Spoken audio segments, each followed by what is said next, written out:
Good morning students. Till the time हम लोगों ने डिसास्टर्स क्या होता है ये देखा। Along with that disasters management के साइंटिफिकली तीन टाइप, जो फिजियोलॉजिकल और बायोलॉजिकल और मैनमेड डिसास्टर्स के टाइप्स देखे, उससे रिगार्डिंग उसके काफ़ी सारे एग्जांपल्स देखे। उसके बाद हम लोगों ने डिसास्टर्स के इफ़ेक्ट्स क्या होते हैं वो देखे। बाद में हम लोगों ने nature and scope of disasters देखा। बाद में डिसास्टर्स मैनेजमेंट की रिक्वायरमेंट क्यों पड़ी और उस कारण से डिसास्टर्स मैनेजमेंट के ऑब्जेक्टिव्स क्या है ये भी हमने स्टडी किए। डिसास्टर्स मैनेजमेंट के बेसिक जो दो टाइप है, प्री डिसास्टर्स और पोस्ट डिसास्टर्स, इसके बारे में भी हमने स्टडी किया। हम लोगों ने डिसास्टर्स मैनेजमेंट के बेसिक कुछ एस्पेक्ट्स है उसको साइक्लिक फॉर्म में स्टडी किया। Along with that disasters management authority का स्ट्रक्चर भी हमने स्टडी किया।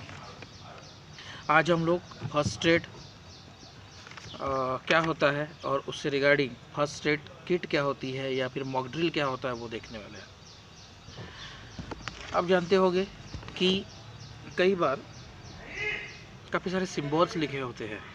वो सिंबल्स में भी ट्रैफिक से रिलेटेड हो सकते हैं, वो सिंबल में भी कोई डायरेक्शन से रिलेटेड हो सकते हैं, वो symbols in the form of banner भी हो सकते हैं।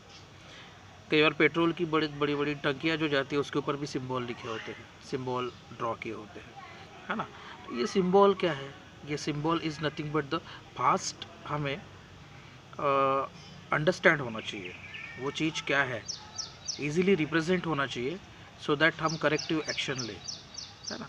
तो ये सिंबल्स नॉर्मली जैसे इनफ्लेमेबल गैस है, आप सिलेंडर घर में देखोगे उसके ऊपर भी सिंबल दिया होता है ना। तो ये सिंबल्स हमें अवॉइड हमें मतलब व्हाट कैन से आने वाले आपत्तियों से या फिर आने वाले एक्सीडेंट से हमें अवेयर करने का ये काम करती है। तो ऐसे बहुत सारे सिंबल्स अलग अलग जगह इस्तेमाल किए जाते हैं। आप देखोगे टेक्स्ट बुक में यहाँ कुछ सिंबल्स दिए हुए हैं, है ना। तो ये सिंबल्स से हमें कुछ प्रिकॉशंस हम लोग बोल सकते हैं कि कई बार ऐसा होता है कि अलग अलग डिसास्टर्स आ सकते हो। It may be the man made, it may be the home material, it may be the, तो ऐसे सपोज मान लीजिए कोई एनिमल काट गया, सांप वगैरह काट गया,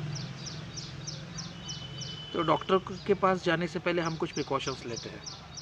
या फिर सडनली आग लग गई, है ना, तो before we call the fire department हम लोग भी कुछ अपने तरफ से कुछ एक्शंस लेते हैं, है ना।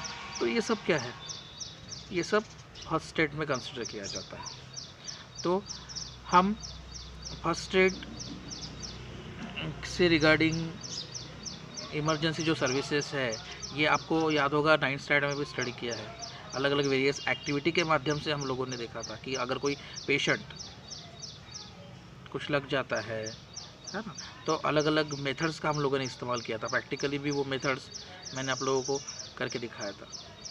तो उसमें वो जो मेथड्स थी याद होगा, cradle method, carrying on back method, carrying on hand methods, ये सब चीज़ें उस पर हम लोगों ने करके देखी थी। उसके बेसिक पर्पज़ यही है कि कम समय में, मतलब पहले हम वो विक्टिम जो है या फिर पेशेंट्स है उसको कोशिश करें कि किस तरह से हम उसको रिलीफ दे पाए, है ना। ऐसे काफ़ी सारे मेजर या फिर माइनर डिसास्टर्स होते हैं हमारी लाइफ में, जैसे एक्सीडेंट्स है, जैसे इंजरीज है, जैसे छोटे छोटे बच्चे फाइट करते लगता है, इलेक्ट्रिक शॉक है, कई बार शॉर्ट सर्किट के कारण से ये होता है, कई बार जानवर काटने से ये होता है, शॉर्ट सर्किट है ना, या फिर अलग अलग डिसीज़ है। तो ऐसे समय पे मेडिकल ट्रीटमेंट तो डेफिनेटली होगी, हम डॉक्टर के पास तो लेके जाएंगे, लेकिन उसके पहले भी हमें कुछ एक्शन लेने हैं। तो वो एक्शन जो है फर्स्ट एड में आती है। फर्स्ट एड के ऑब्जेक्टिव्स अगर देखा जाए तो वो सबसे पहले तो यही है कि जो पेशेंट को जो पेन हो रहा है उससे हम उसे कम समय के लिए रिलीव कर दें, है ना। उसके बाद अगर ब्रीदिंग में कुछ प्रॉब्लम है तो ब्रीदिंग नॉर्मल पोजीशन पे लाए, है ना। उसकी जो कंडीशंस है पेशेंट की उसको हम लोग नॉर्मल पोजीशन पे लाए, उसकी जान को हम बचाए। तो ये सब ऑब्जेक्टिव्स है, ये सब ऑब्जेक्टिव फर्स्ट एड में आएंगे। कई बार आप लोगों ने देखा होगा कि फर्स्ट एड स्कूल में भी है, अपने स्कूल में है, या फिर घर में भी मैं तो बोलूँगा कि ये होना चाहिए। फर्स्ट एड किट जिसे हम बोलते हैं, ये फर्स्ट एड की क्या है, किट क्या है, एक ऐसा बॉक्स या फिर ऐसा एक व्हाट कैन से प्रोविज़न जिसमें जो चीज़ें इमरजेंसी के समय काम में आती है वो सब चीज़ें हम लोग फर्स्ट एड किट्स में डाल सकते हैं।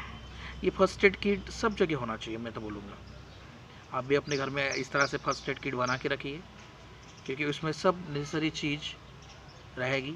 सपोज़ इमरजेंसी में कुछ भी हो जाता है, इंसान गिरता है, लगता है ना, फायर के कारण हो सकता है, तो ये फर्स्ट एड के कारण हम उस किट में वो सब मटेरियल को डाल सकते हैं।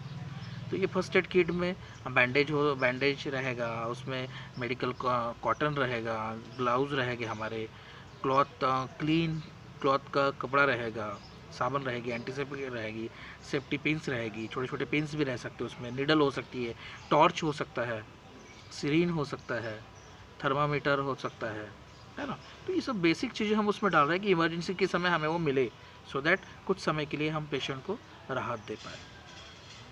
उसके बाद नेक्स्ट कॉन्सेप्ट जो है वो है मॉक ड्रिल का स्टूडेंट्स। ये मॉक ड्रिल आप जानते हो कि सडनली कोई इंसिडेंट अगर होता है, डिसास्टर्स होता है, मैन मेड है या फिर नेचुरल है, तो हम पूरी तरह से प्रिपेयर्ड होना चाहिए। उस समय हमारे रिस्पॉन्सिबिलिटी क्या है वो हमें मालूम होनी चाहिए। इसलिए मॉक ड्रिल के लिए एक हमें प्री प्लान किया जाता है, उस समय हमें डेमो दिया जाता है। सपोज़ मान लीजिए कि पर्टिकुलर एक जगह आग लगी है, तो उसका हम प्रतिकार कैसे करें, किस तरह से हम लोगों की जान बचाएं, किस तरह से हम आग है तो उसको किस तरह से बुझाएं। तो ये क्या, इस तरह से डेमो दिया जाता है, लाइव डेमो दिया जाता है। उसमें ट्रेन पीपल होते हैं, पर्सन्स होते हैं, वो डेमो के माध्यम से हमें अवेयर करते हैं। तो ऐसे ही मॉक ड्रिल इसेंशियल है स्टूडेंट के लिए। स्कूल में भी ये मॉक ड्रिल हो सकता है। स्कूल में ये मॉक ड्रिल, मान लीजिए कि स्कूल मॉक ड्रिल के लिए हम लोग उनको अपॉइंट करते हैं, उनको बुलाते हैं, तो वो हमें बताएंगे कि सडनली स्कूल जल जाएगी या फिर कोई आग लगने से स्कूल में इस तरह से प्रॉब्लम हो जाएगा, तो किस तरह से लोगों की जान बचानी है। ऊपर के फ्लोर में दबे हुए लोग या फिर जो ब्लॉक हो चुके हैं उनको हम कैसे रिलीज़ कर पाए, है ना। तो अलग अलग एक्टिविटीज़ के माध्यम से आग को कैसे बुझाया जाए और फायर एक्सटिंग्विशर जो है उसका कैसे इस्तेमाल किया जाए, ये सब चीज़ें उसमें वो हमें एक्सप्लेन करते हैं। तो डेफिनेटली मॉक ड्रिल ये बहुत इसेंशियल है। उसके काफ़ी सारे ऑब्जेक्टिव्स यहाँ दिए हैं कि अलग अलग किस तरह से हमें रिस्पॉन्स करना चाहिए डिसास्टर्स को, ये हमें सिखाया जाता है। क्विक रिस्पॉन्स क्या है वो हमें बताया जाता है। उसके बाद हमारे ओन एबिलिटीज़ को भी, क्षमताएँ जो है उसको उभारा जाता है इसके थ्रू, है ना। किस तरह से कोऑर्डिनेशन करना है एक डिपार्टमेंट से दूसरे डिपार्टमेंट, ये हमें सिखाया जाता है। प्लान किस तरह से किया जाएगा या फिर प्लान के ऊपर किस तरह से करेक्टिव एक्शन की जाएगी, ये भी हमें उसमें सिखाया जाता है ना। डिसास्टर्स में किस तरह से प्रॉब्लम आ सकते हैं, संभावना जिसे हम बोल सकते हैं, रिस्क जनरेट हो सकती है, एयर जनरेट हो सकती है, उसको भी आइडेंटिफाई किया जाता है। तो बच्चों के लिए ये मॉक ड्रिल सच में इसेंशियल है, क्योंकि वो हमें प्रैक्टिकल नॉलेज देता है। और प्रैक्टिकल नॉलेज अगर एक बार हमें मिल जाए तो हम ऐसे आपत्तियों का इजीली सामना कर सकते हैं। बच्चों के लिए कुछ चीज़ हमेशा इम्पोर्टेंट होना बहुत ज़रूरी है। जैसे कई बार होता है पुश एंड, बच्चों को सीढ़ी से जब चढ़ते हैं तो उतरते समय बच्चों को दूसरे बच्चों को धक्का मारते हैं, ये गलत है। उनको कुछ नंबर बाय हार्ट्स पता होने चाहिए। जैसे पुलिस का 100 नंबर है, फायर फाइटिंग फोर्स का जो है 101 है, डिसास्टर्स कंट्रोल यूनिट का 102 है, एम्बुलेंस का 102 है, डिसास्टर्स कंट्रोल यूनिट का 108 है। ओके, ट्रैफिक के कुछ रूल्स जो है, सभी रूल्स हमें पता होने चाहिए, क्योंकि वो रूल्स को हम अगर फॉलो करते हैं तो एक्सीडेंट्स ये सब चीज़ें नहीं होगी, है ना। अनवांटेड जो मैसेज है, जो काम के नहीं है, ऐसे मैसेज को स्प्रेड नहीं करना चाहिए, है ना। किसी से कोई चीज़ ली हुई इजीली कि कोई चीज़ देता है हमें तो वो नहीं लेनी चाहिए इजीली, है ना। क्राउडेड एरिया में संभाल के रहना चाहिए। तो इस तरह से काफ़ी सारी चीज़ें हैं जो हमें हमेशा इम्पोर्टेंट रहना है। तो यहाँ ये चैप्टर ख़त्म हो रहा है।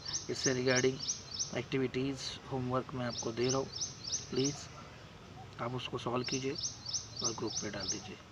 कल हम नए में फिर से मिलेंगे एक नए चैप्टर के साथ। तब तक के लिए खुश रहिए, मुस्कुराते रहिए। Bye students.